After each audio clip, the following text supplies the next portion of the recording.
Hey guys, welcome back to my channel. तो आज के इस वीडियो में मैं आपको एक्सप्लेन करने वाली हूँ 2025 में आई तमिल मूवी बैड गर्ल। तो चलिए विदाउट वेस्टिंग टाइम मूवी का एक्सप्लेनेशन स्टार्ट करते हैं। तो मूवी की स्टार्ट होती है 2004 से, जहाँ पर हम राम्या नाम की लड़की को देखते हैं जो हमेशा यही सपना देखती थी कि उसका एक सुंदर सा घर होगा जहाँ वो अपने पार्टनर के साथ रहेगी और वहाँ पर कोई उन्हें डिस्टर्ब करने वाला भी नहीं होगा, ना ही रोकने टोकने वाला। अब यहाँ पर हमें पता चलता है कि राम्या की फैमिली में उसके मम्मी-पापा और उसकी दादी थी। एक्चुअली राम्या की दादी बहुत ज़्यादा स्ट्रिक्ट थी, यानी कि अगर राम्या के पीरियड्स भी हुए होते, तो वो उसे किसी भी चीज़ को छूने नहीं देती, साथ ही उसे अपने रूम में रहने के लिए कहती। तो वहीं राम्या की माँ की बात करें, तो राम्या जिस स्कूल में पढ़ती है, वहीं पर उसकी माँ टीचर है। एक्चुअली राम्या जब भी स्कूल में होती, तो उसका ध्यान हमेशा लड़कों पर होता और वो चाहती कि उसका जल्दी से कोई बीएफ बने। अब वो देखती है कि एक लड़का उसकी एक फ्रेंड को प्रपोज़ करता है, लेकिन वो लड़की उसे मना कर देती है। ये देखने के बाद राम्या जाकर उस लड़के को प्रपोज़ करती है और वो लड़का उसे हाँ कहता है, जिसके बाद दोनों डेट करना शुरू कर देते हैं। अब कुछ दिनों बाद वो किस भी करते हैं, लेकिन बाद में उनका ब्रेकअप हो जाता है। अब कुछ दिन ऐसे ही बीत जाते हैं और राम्या की क्लास में एक नालन नाम का लड़का आता है, जो कि सिंगापुर से आया था। अब नालन काफ़ी इंट्रोवर्ट था और ज़्यादा किसी से बात नहीं करता था और इसी वजह से राम्या को वो काफ़ी मिस्टीरियस लगता और कहीं न कहीं वो उसे पसंद करने लगी थी और इसी वजह से वो हमेशा नलन के ऊपर नज़र रखती। अब राम्या डिसाइड करती है कि वो स्कूल में तो उसके साथ बात नहीं कर सकती, इसलिए वो उसे फेसबुक टाइप के एक ऐप पर ढूँढने लगती है ताकि वो नलन के साथ बातें शुरू कर सके। लेकिन काफ़ी ढूँढने के बाद भी उसे नलन का अकाउंट नहीं मिलता। अब एक दिन राम्या देखती है कि नलन के पास मोबाइल था और वो अपने मोबाइल पर कुछ कर रहा था। ये देखने के बाद राम्या मौका देखकर उसका मोबाइल ले लेती है और उसका अकाउंट चेक करने लगती है। अब इस बारे में नलन को भी पता चल जाता है और वो समझ जाता है कि राम्या उसमें इंटरेस्टेड है, इसलिए वो राम्या को फ्रेंड रिक्वेस्ट भेजता है, जो देखकर राम्या काफ़ी खुश थी और वहाँ से उन दोनों की चैटिंग शुरू हो जाती है। अब वो दोनों काफ़ी सारी बातें करते हैं, लेकिन स्कूल में एक दूसरे के साथ बिल्कुल भी बात नहीं करते, मतलब उनके बीच जो भी बातें होती वो सारी चैटिंग पर ही होती। अब वो दोनों मिलना भी चाहते थे, लेकिन स्कूल में तो वो मिल नहीं सकते थे, क्योंकि अगर सबको पता चल गया तो प्रॉब्लम हो जाएगी। जिसके बाद उन्हें पता चलता है कि उनकी स्कूल की ट्रिप जाने वाली थी, इसलिए वो डिसाइड करते हैं कि वहाँ जाने के बाद ही वो अच्छे से मिलेंगे। लेकिन वहाँ जाने के बाद भी उन्हें मिलने में काफ़ी ज़्यादा प्रॉब्लम हो रही थी। अब रात को नलन राम्या को मैसेज करता है कि वो उससे मिलने के लिए आ जाए। अब राम्या भी इसके लिए तैयार हो जाती है और रात को एक खंडर से घर में वो दोनों जाकर बैठ जाते हैं, जहाँ पर वो काफ़ी बातें करते हैं और फिर किस भी करते हैं। अब राम्या रात भर गायब थी, इसलिए उसके क्लासमेट्स को पता चल जाता है कि वो नलन के साथ थी और वो उनके बारे में काफ़ी सारी बातें बोलने लगते हैं। लेकिन राम्या को इस सब से कोई मतलब नहीं था, क्योंकि वो नलन को बहुत ज़्यादा पसंद करने लगी थी, इसलिए उसे लोग क्या कहते हैं इसकी परवाह नहीं थी, क्योंकि राम्या नलन के साथ बहुत ज़्यादा खुश थी। अब वो लोग ट्रिप से वापस आ जाते हैं और उनके बीच सब कुछ ठीक चल रहा था। अब एक दिन राम्या की माँ एक लड़की को उसकी बीएफ के साथ किस करता हुआ देख लेती है, जिसके बाद वो उन्हें प्रिंसिपल के पास लेकर जाती है और जैसे इसके बारे में प्रिंसिपल को पता चलता है, वो उस लड़की को और लड़के को स्कूल से निकाल देते हैं। ये देखकर वो लड़की काफ़ी गुस्सा हो जाती है और राम्या की माँ से कहती है कि उन्होंने उसे तो पकड़ा है, लेकिन राम्या तो एक रात गुजार कर आई है। अब ये सुनकर राम्या की माँ काफ़ी शॉक थी, जिसके बाद प्रिंसिपल राम्या और नलन को वहाँ पर बुलाते हैं और उनके मोबाइल चेक करते हैं और उनके मोबाइल चेक करने पर यह पता चल जाता है कि उन दोनों के बीच में क्या चल रहा था और इसी वजह से राम्या की माँ राम्या के ऊपर काफ़ी गुस्सा होती है और घर से टीवी, इंटरनेट, मोबाइल ये सब कुछ बंद कर देती है। तो वही नलन के घर वाले भी नलन के ऊपर काफ़ी ज़्यादा गुस्सा थे।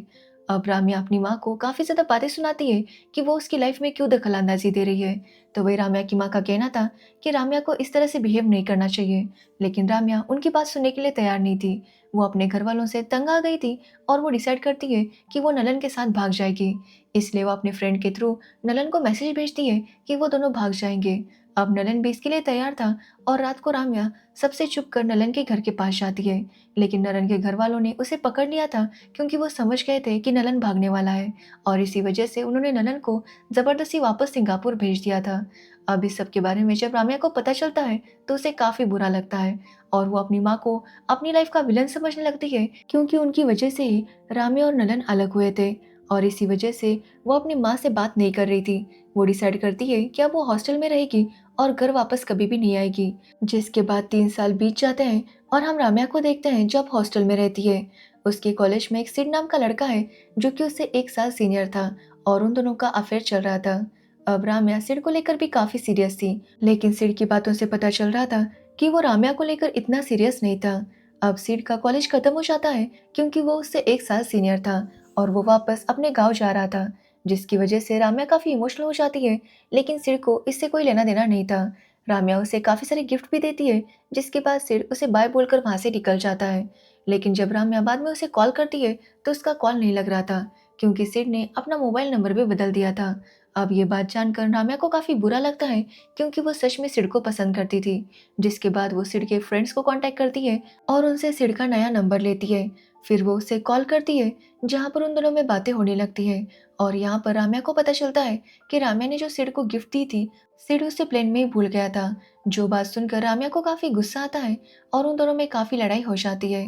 अब ऐसा लग रहा था कि राम्या और सिड का ब्रेकअप हो चुका है। जब राम्या इसके बारे में अपनी बेस्ट फ्रेंड प्राची को बताती है तो प्राची उससे कहती है कि सिड उससे प्यार नहीं करता, इसलिए राम्या को भी उसके पीछे नहीं पड़ना चाहिए। लेकिन कुछ दिनों बाद फिर से राम्या और सिड बातें करने लगते हैं, लेकिन बाद में फिर सिड राम्या को इग्नोर करने लगता है, जिससे वो काफी परेशान हो जाती है। और ये उसके हेल्थ के लिए भी अच्छा नहीं था। वो इतना ज्यादा फ्रस्ट्रेट हो जाती है कि वो खाना पीना तक बंद कर देती है, जिसकी वजह से उसकी तबीयत खराब हो जाती है और उसको हॉस्पिटल में एडमिट कर देते हैं। अब जब इसके बारे में राम्या के पेरेंट्स को पता चलता है तो वो उसके पास आते हैं, लेकिन राम्या जब उन्हें देखती है तो वो फिर से गुस्सा हो जाती है, क्योंकि वो उनके साथ बात नहीं करना चाहती थी। तो वही प्राची सिड को कॉल करती है और उसे काफी बातें सुनाती है कि उसकी वजह से ही राम्या ने खाना पीना बंद कर दिया है। अब ये सुनने के बाद फिर से सिड राम्या के साथ ठीक से बात करने लगता है और उनके बीच फिर से सब कुछ ठीक हो जाता है। अब सिड वापस कॉलेज आता है, क्योंकि सभी को डिग्री मिलने वाली थी, जहाँ पर सिड के पेरेंट्स भी आए थे और सिड उन्हें राम्या से मिलवाता है। राम्या को देखकर उसके पेरेंट्स कहते हैं कि वो तो इसे जानते हैं, वो तो करण की गर्लफ्रेंड है ना। एक्चुअली करण और सिड दोस्त थे और राम्या पहले करण की गर्लफ्रेंड थी, लेकिन बाद में उसका उसके साथ ब्रेकअप हो गया और फिर उसका रिलेशन सिड के साथ शुरू हो गया। अब सिड ने जब राम्या को गर्लफ्रेंड बनाया था तब वो उसके साथ इंटीमेट भी हुआ था, लेकिन तब उसे कोई प्रॉब्लम नहीं थी कि वो उसके फ्रेंड की गर्लफ्रेंड थी। लेकिन अब जब वो अपने घर वालों को मिलवाता है तो उसे काफ़ी शर्म आ रही थी कि वो कैसे कहेगा कि उसकी फ्रेंड की गर्लफ्रेंड अब उसकी गर्लफ्रेंड है। और इसी वजह से वो अपने घर वालों को ये नहीं पता था कि राम्या उसकी गर्लफ्रेंड है। और ये बात कहीं ना कहीं राम्या को हर्ट करती है। जिसके कुछ टाइम बाद राम्या को पता चलता है कि एक्चुअली सिड किसी रोशनी नाम की लड़की को डेट कर रहा है। अब ये सुनने के बाद राम्या काफ़ी गुस्सा हो जाती है, क्योंकि सिड डबल डेटिंग कर रहा था। इसलिए वो गुस्से में वहां पर जाती है और सिड को जोर से पंच मारती है। अब सिड भी राम्या से कहता है कि वो कब से उसे कह रहा है कि वो उसको लेकर सीरियस नहीं है, वो उसके साथ ब्रेकअप करना चाहता है। But Ramya her bar emotional drama करती है तो कभी खाना पीना बंद कर देती है, जिसकी वजह से सिड को वापस उसके पास आना पड़ता है। अब ये बात सुनकर राम्या को काफी गुस्सा आता है और वो सिड के साथ ब्रेकअप कर लेती है। जिसके बाद राम्या को पता चलता है कि उसकी दादी की डेथ हो गई।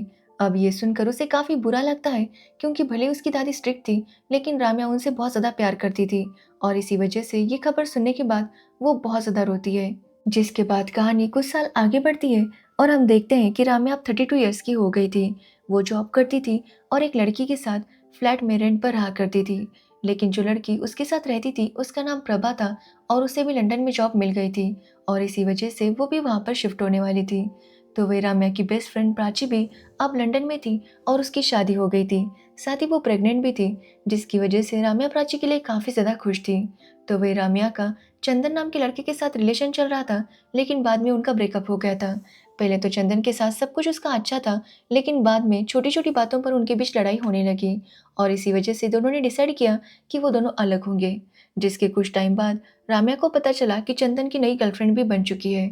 अब ये बात सुनकर वो काफी हर्ट हो गई और चंदन के फ्लैट से अपना सारा सामान लेकर आई। जिसके बाद वो बहुत ज्यादा ड्रिंक करती है, क्योंकि राम्या काफी अपसेट फील कर रही थी। तो वही प्रभा भी अब फ्लैट को छोड़कर जाने वाली थी, जिसकी वजह से राम्या को भी फ्लैट छोड़ना पड़ रहा था, क्योंकि वो अकेली इस फ्लैट का रेंट पे नहीं कर सकती थी। अब उसे सामान शिफ्ट करना था, इसलिए उसकी माँ उसकी हेल्प करने के लिए वहां पर आ जाती है। लेकिन जब वो सामान निकाल रहे थे तो राम्या की माँ दरवाजा ओपन छोड़ देती है, जिसकी वजह से राम्या की एक कैट घर के बाहर चली जाती है।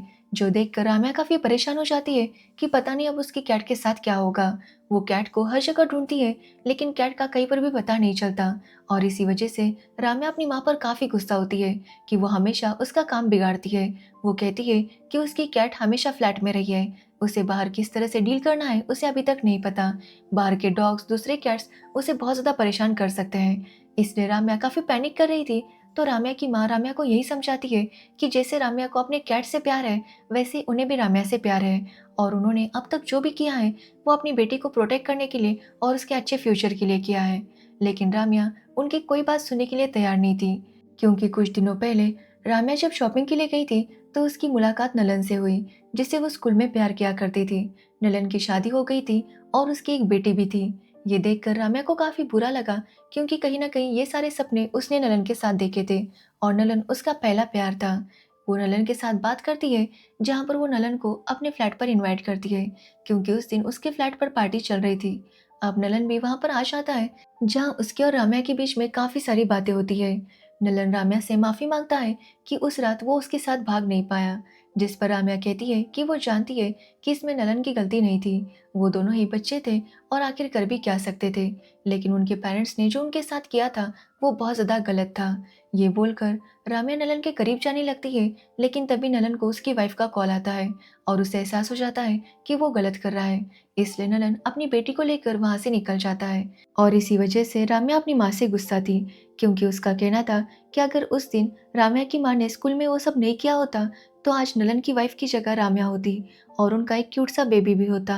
अब ये सब सुनने के बाद राम्या की माँ को काफी बुरा लगता है और वो वापस अपने घर चली जाती है।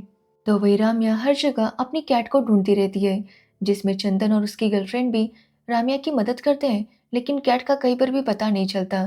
चंदन राम्या से कहता है कि पहले वो दोनों साथ में कितने खुश थे, लेकिन पता नहीं क्यों बाद में उनके बीच इतना झगड़ा होने लगा और शायद वो दोनों एक दूसरे के साथ ही नहीं रह सकते थे।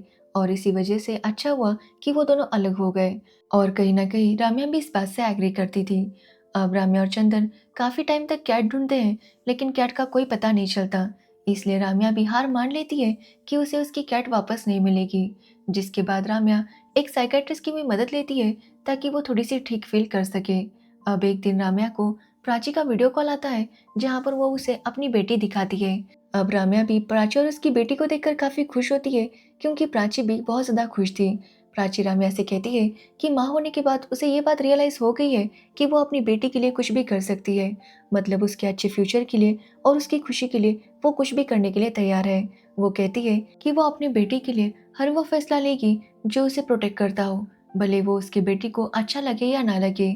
वो कहती है कि वो भले ही माँ है, लेकिन साथ ही वो एक इंसान भी है, जिसकी वजह से उससे भी गलतियां हो सकती है, लेकिन वो हमेशा यही कोशिश करेगी वो अपनी बेटी को खुश रखे।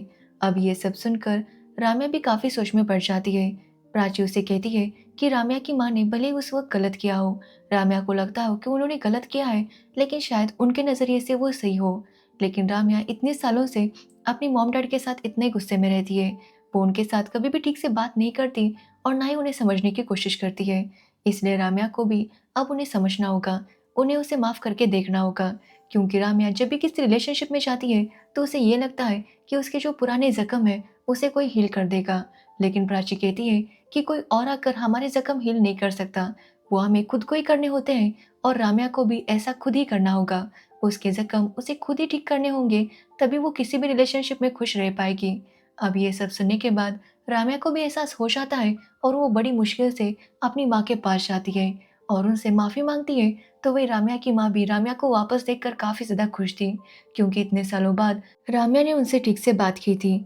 अब राम्या को भी माफी मांगने के बाद काफी ज्यादा लाइट फील होता है, जिसके बाद वो वापस आ जाती है, जहाँ पर वो अपने लिए एक अपार्टमेंट रेंट पर लेती है और उसे अपने हिसाब से सजाती है।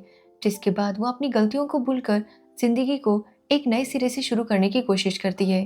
राम्या को अब समझ में आ गया था कि उसका खुश रहना उसके खुद के ऊपर डिपेंड करता है, ना कि किसी इंसान या सिचुएशन पर। अगर आप पॉजिटिव रहोगे तो ऑटोमेटिक आपका मूड अच्छा रहेगा और सब कुछ अच्छा ही होगा। और इसी मैसेज को देते हुए ये मूवी एंड हो जाती है। तो ये थी बैड गर्ल मूवी की स्टोरी।